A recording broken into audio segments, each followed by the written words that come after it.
Hello guys, आज का हमारा टॉपिक है सेट्स डेफिनेशन एंड रिप्रेजेंटेशन। मतलब कि सेट्स क्या होते हैं और उनको रिप्रेजेंट कैसे करते हैं। तो गाइस, जो सेट की डेफिनेशन होती है वो होती है कि a set is a well defined collection of objects. मतलब कि किसी कलेक्शन ऑफ ऑब्जेक्ट्स को हम सेट तब कहेंगे जब वो वेल डिफाइन हो। वेल डिफाइन का क्या मतलब है? वेल डिफाइन का ये मतलब है कि जो हमारा कलेक्शन है उसमें हमें क्लियरली पता हो कि कोई ऑब्जेक्ट आएगी कि नहीं आएगी। मतलब कोई भी कन्फ्यूजन ना हो, आंसर यस या नो में हो कि ये ऑब्जेक्ट आएगी या तो हाँ या तो ना, कोई कन्फ्यूजन ना हो। आइएगा इसको, इस डेफिनेशन को एक एग्जांपल की मदद से समझते हैं। Make a collection of states of India having A as their first letter and tell whether it is a set और नोट। मतलब कि हमें कलेक्शन बनाना है इंडिया के उन स्टेट्स का जिनका पहला लेटर ए है और बताना है कि वो सेट है कि नहीं है।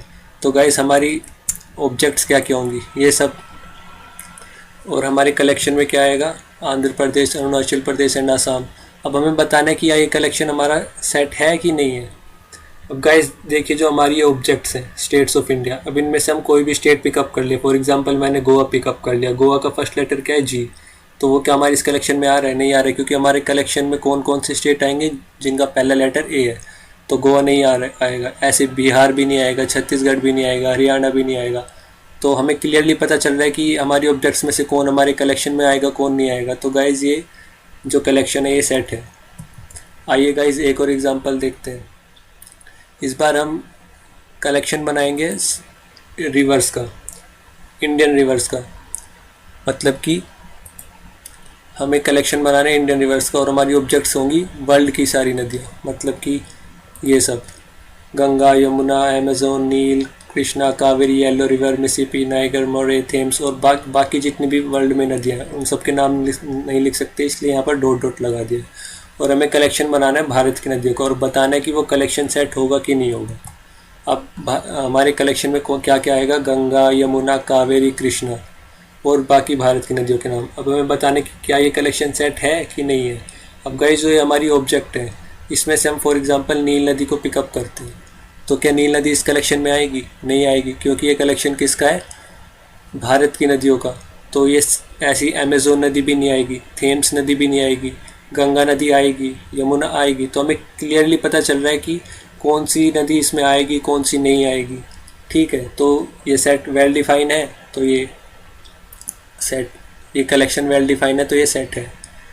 आइए गाइस, अब एग्जांपल देखते हैं जहाँ पर कि जो सेट कलेक्शन हो सेट नहीं होता। फॉर एग्जांपल, अब हम कलेक्शन बनाते हैं क्रिकेटर्स में से। मतलब कि हमारी ऑब्जेक्ट्स है क्रिकेटर और हमें कलेक्शन बनाना है 5 मोस्ट टैलेंटेड बैट्समैन का। मतलब कि हमारी ऑब्जेक्ट्स क्या क्या है?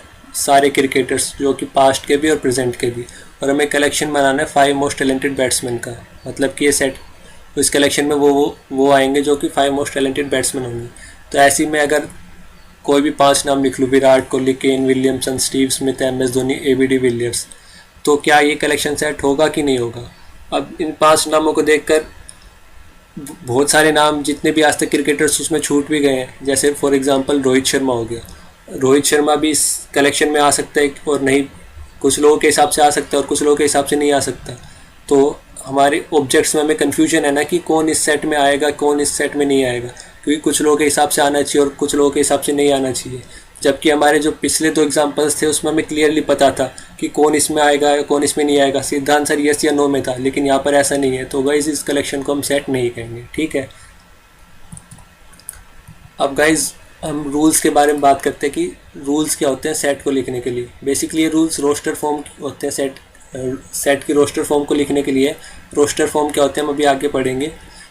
तो आइए गाइज स्टार्ट करते हैं पहले रूल से। पहला रूल्स होता है guys, elements of a set are written within curly brackets. मतलब कि अगर कोई सेट है for example first 5 natural numbers का, तो उसके जो एलिमेंट्स होंगे 1 2 3 4 5, तो उसको हम विद इन कर्ली ब्रैकेट्स लिखेंगे। ठीक है गाइज।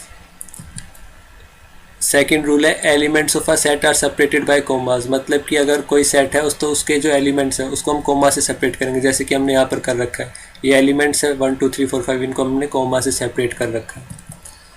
और तीसरा रूल है guys, an element is only written once in the set. मतलब कि अगर कोई सेट ऐसा है 1 2 2 3 4 5 5, यहाँ पर जो 2 और 5 रिपीट हो रहे हैं तो हम नहीं रिपीट नहीं करते हैं, एक ही बार लिख देते हैं। जैसे 2 को हमने एक ही बार लिख दिया, 5 को एक ही बार लिख दिया। ठीक है, अब नेक्स्ट रूल है guys, if an element x belongs to set A then we write x belongs to A. ये बिलोंग्स टू का साइन है गाइज, ठीक है, ई जैसा। And if x does not belong to set A we write x does not belong to A. ये does not belong to का sign है। मतलब कि एग्जाम्पल समझते हैं इसका। जैसे कि ये सेट ए था, इसमें एलिमेंट 5 आ रहा है तो हम लिखेंगे 5 बिलोंग्स टू ए, ठीक है, ये बिलोंग्स टू का साइन था। और इसमें सेट में 6 नहीं आ रहा तो हम लिखेंगे 6 डज नॉट बिलोंग टू, ये डज नॉट बिलोंग टू का साइन है, ठीक है। अब नेक्स्ट रूल है इस order of elements does not matter. मतलब कि अगर कोई सेट ऐसा है ए इज इक्वल्स टू 1 2 3 4 5, तो हम उसको ऐसे भी लिख सकते हैं 2 1 3 5 4। मतलब कि 2 को हम पहले लिखे, 1 को पहले लिखे, 3 को पहले लिखे, इससे कोई फ़र्क नहीं पड़ता, ठीक है। अब गाइस बात करते हैं सेट रिप्रेजेंटेशन की। मतलब कि सेट को कितने तरीके से रिप्रेजेंट कर सकते हैं। तो गाइस सेट को हम बेसिकली 2 तरीके से रिप्रेजेंट कर सकते हैं। पहला होता है रोस्टर या टेबुलर फॉर्म। इस फॉर्म में क्या करते हैं गाइस, हम जो भी सेट के एलिमेंट्स होते हैं उन सबको लिख देते हैं एज इट इज़। और जो सेट बिल्डर फॉर्म होती है गाइस, ये सेट बिल्डर फॉर्म है। सेट बिल्डर फॉर्म में क्या होता है कि हम सेट के जो एलिमेंट्स होते हैं उनके बारे में डिस्क्रिप्शन देते हैं कि उसमें किस टाइप के एलिमेंट आएंगे। सारे एलिमेंट्स नहीं लिखते। आइए इसको एक एग्जांपल की मदद से समझते हैं। फॉर एग्जांपल हमें सेट बनाना है set of natural numbers less than 10, ठीक है। तो नेचुरल नंबर्स लेस देन 10 क्या होते हैं, 1 2 3 4 5 6 7 8 9। तो गाइस इसको हम रोस्टर या टेबुलर फॉर्म में कैसे लिखेंगे, ऐसे, मतलब सारे एलिमेंट्स हमने लिस्ट कर दिए, ठीक है। और सेट बिल्डर फॉर्म में कैसे लिखेंगे, ऐसे, मतलब कि हमने डिस्क्रिप्शन दे दिया कि इसमें किस टाइप के एलिमेंट आएंगे। एक्स टाइप के एलिमेंट आएंगे और एक्स नेचुरल नंबर से बिलोंग कर रहा है और एक्स लेस देन 10 होना चाहिए। सारे एलिमेंट्स नहीं लिखे, बस डिस्क्रिप्शन दे दिया कि इसमें किस टाइप के एलिमेंट आएंगे, ठीक है गाइज। आइए गाइज हम क्वेश्चन करते हैं इस सेट रिप्रेजेंटेशन को समझने के लिए। कुछ पहले हम सेट बिल्डर से रोस्टर फॉर्म में कन्वर्ट करेंगे। तो गाइज जो हमारा सेट है वो है A is equals to x such that x is equals to 2n where n is greater than equal to 0 and less than equal to 3। तो गाइज इसकी रोस्टर फॉर्म क्या होगी, गाइज की रोस्टर फॉर्म होगी 0 2 4 6। कैसे, अब हमारा x इसमें सेट में x टाइप के एलिमेंट आ रहे हैं और x कैसा है, x is equals to 2n और n यहाँ x greater than equal to 0 और लेस देन इक्वल टू 3 है। तो अगर हम पहले n की जगह 0 रखें, ये मल्टीप्लाई का साइन है गाइज, अगर n की जगह 0 रखें तो x पहले क्या आएगा 0, फिर n की जगह अगर हम 1 रखें तो x क्या आएगा 2, n की जगह फिर 2 रखें तो x क्या आएगा 4, फिर n की जगह 3 रखें तो x क्या आएगा 6। अब 4 नहीं रखेंगे क्योंकि हमारा n less than equal to 3 है, ठीक है। तो हमारा सेट ये होगा, ठीक है। ये हमने ये सेट बिल्डर फॉर्म थी, हमने इसको रोस्टर फॉर्म में कन्वर्ट कर दिया। आइए गाइज एक और क्वेश्चन देखते हैं। सेट बी कैसा है, इसमें x टाइप के एलिमेंट आते हैं और x कैसा है n स्क्वायर, और जहाँ n है वो ग्रेटर देन इक्वल टू 0 और लेस देन इक्वल टू 4 है। तो गाइज सेट बी कैसा होगा रोस्टर फॉर्म में, ऐसा 0 1 4। कैसे, अगर हम x की जगह 0 रखें क्योंकि x जो मतलब n की जगह 0 रखें क्योंकि n greater than equal to 0 है, तो पहला एलिमेंट 0 रखें तो 0 का स्क्वायर क्या होता है 0, तो 0 आएगा। फिर 1 रखें तो 1 का स्क्वायर 1 आएगा। फिर 2 रखें तो 2 का स्क्वायर 4। तो ये सेट बी की रोस्टर फॉर्म है, ठीक है गाइज। अब ये एक थोड़ा मतलब एक नेक्स्ट अलग टाइप का एग्जाम्पल है। इस सेट में किस टाइप के एलिमेंट आएंगे, x is a letter of the word college. मतलब कि ये जो वर्ड है कॉलेज, इसके लेटर आएंगे। तो ये सेट सी कैसा होगा रोस्टर फॉर्म में, ऐसा COLEG।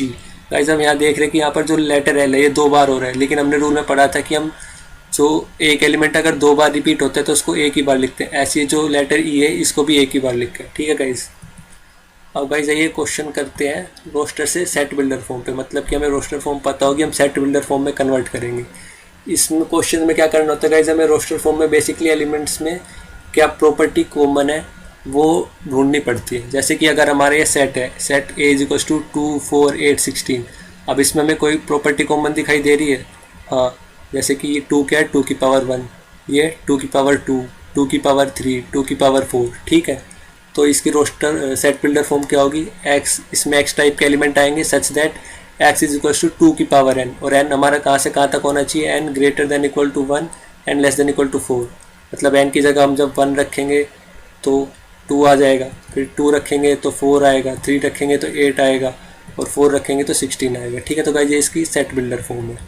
अब गाइज एक और एग्जांपल देखते हैं। इसमें b क्या है 1/2, 2/3, 3/4, 4/5। अब गाइज इसमें इन एलिमेंट्स में हमें क्या कॉमन दिख रहा है, कॉमन ये दिख रहा है कि वन ऊपर 1 है तो नीचे 1+1 है, ऊपर 2 है तो नीचे 2+1 है, ऊपर 3 है तो नीचे 3+1 है, ऊपर 4 है तो नीचे 4+1 है। मतलब जो ऊपर वाला एलिमेंट है उसमें नीचे 1 ऐड कर रखा है।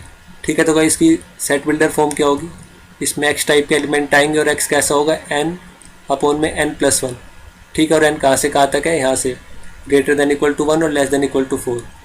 गाइस कैसे बनेगा, जैसे कि हमने n की जगह पहले 1 रख दिया तो 1+1 क्या हो जाएगा, ये 1/2, फिर 2 रखेंगे तो ये आ जाएगा 2/3, फिर 3 रखेंगे तो आ जाएगा 3/4, फिर 4 रखेंगे तो आ जाएगा 4/5। ठीक है, तो ये सेट बन जाएगा इससे। तो ये इसकी सेट बिल्डर फॉर्म है। थैंक यू गाइस, आज की वीडियो में बस इतना ही।